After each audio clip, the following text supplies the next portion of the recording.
नमस्कार दोस्तों, स्वागत है आप सभी का हमारे YouTube चैनल पर। तो चलिए शुरुआत करते हैं आज के डिक्टेशन का। महोदय, मुझे इस संबंध में एक बात और कहनी है।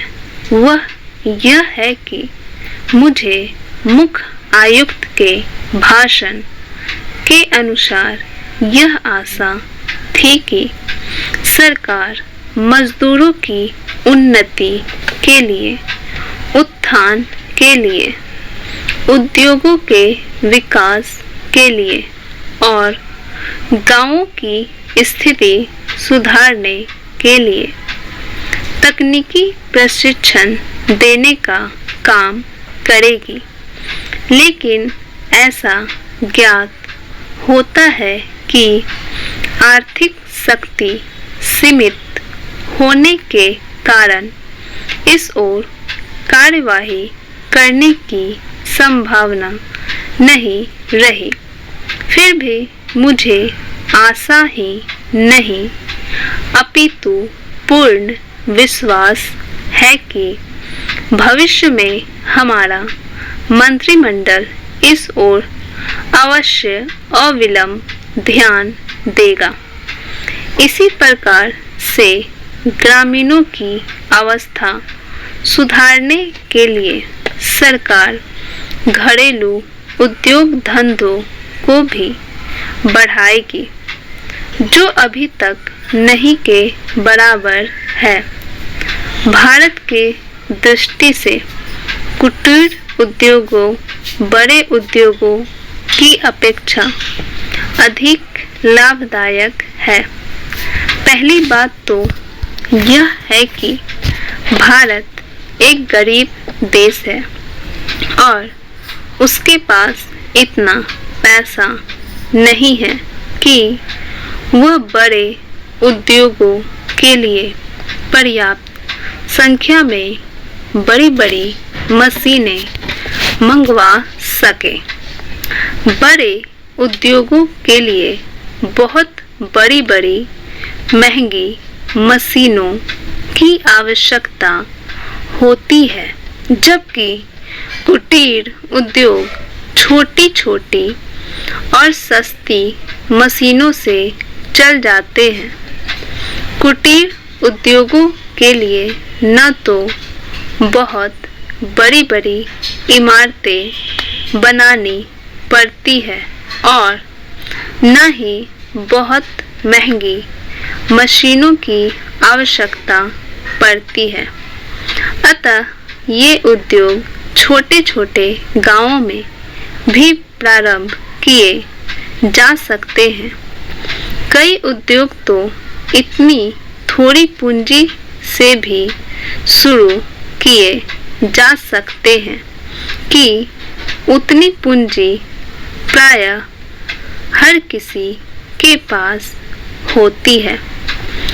कुटीर उद्योगों में दूसरी बड़ी सुविधा यह है कि इनमें बहुत अधिक मजदूरों की आवश्यकता नहीं होती।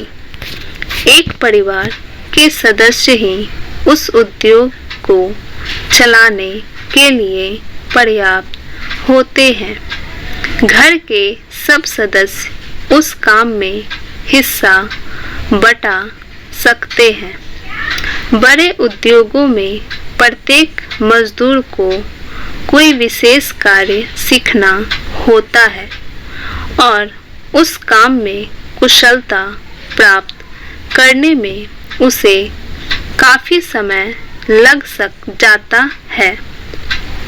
तीसरी चीज तो मैं आपके सामने रखना चाहूँगा, वह यह है कि जो विचार और सुझाव आपके सामने प्रस्तुत किए गए हैं वे एक पवित्र, शुद्ध और जनता व प्रांत के हित को ध्यान में रखकर ही प्रस्तुत किए गए हैं और मुझे पूर्ण विश्वास है कि बिना किसी दलगत भावना के शिकार हुए आप उनकी जांच करेंगे और यदि वे जनहित की कसौटी पर खड़े उतरे तो उन पर कार्रवाई करेंगे।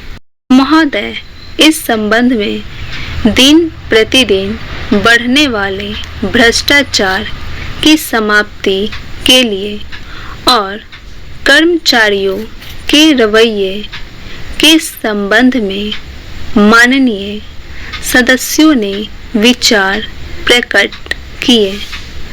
मैं समझता हूँ कि इससे कोई समझदार व्यक्ति इनकार नहीं करेगा कि भ्रष्टाचार को प्रोत्साहन नहीं देना चाहिए। अतः इस ओर विशेष ध्यान देने की आवश्यकता है। भ्रष्टाचार को समाप्त करने के लिए जो कठिनाइयां सरकार के समक्ष है उन पर शीघ्र ही कदम उठाए जाने चाहिए। यदि सख्ती भी बरतनी पड़े तो चिंता नहीं, हमें ऐसे कदम उठाने ही हैं। मैं यह जानता हूँ कि बहुत से लोग, जिनमें कुछ हमारे साथी भी हैं, इसकी कुछ बातों का विरोध करते हैं, परंतु यदि हम देश की उन्नति चाहते हैं, यदि हम देश को आगे बढ़ाना चाहते हैं और विशेषकर यदि आप समाजवादी ढांचे के आधार पर, जिसको कि कांग्रेस ने देश के लिए निश्चित किया है, इस देश की व्यवस्था करना चाहते हैं, तो हमारे लिए आवश्यक है कि हम इस तरह से कदम उठाएं कि जिससे लोगों को अपनी जीविका सुंदर ढंग से कमाने के लिए साधन जुट जाएं। वास्तव में यह सरकार जिसने यह साहसपूर्ण कार्य किया है, इस कार्य के लिए सबसे अधिक बधाई की पात्र हैं।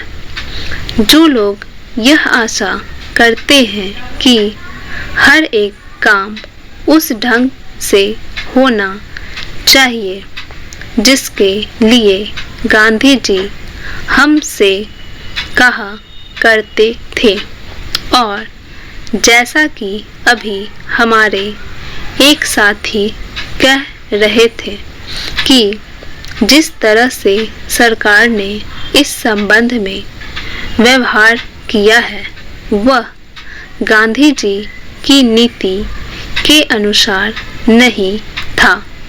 यही नहीं, उन्होंने तो एक तरह से कांग्रेस ने जो समाजवादी ढांचे पर समाज की व्यवस्था की नीति अपनाई है, उसका विरोध किया।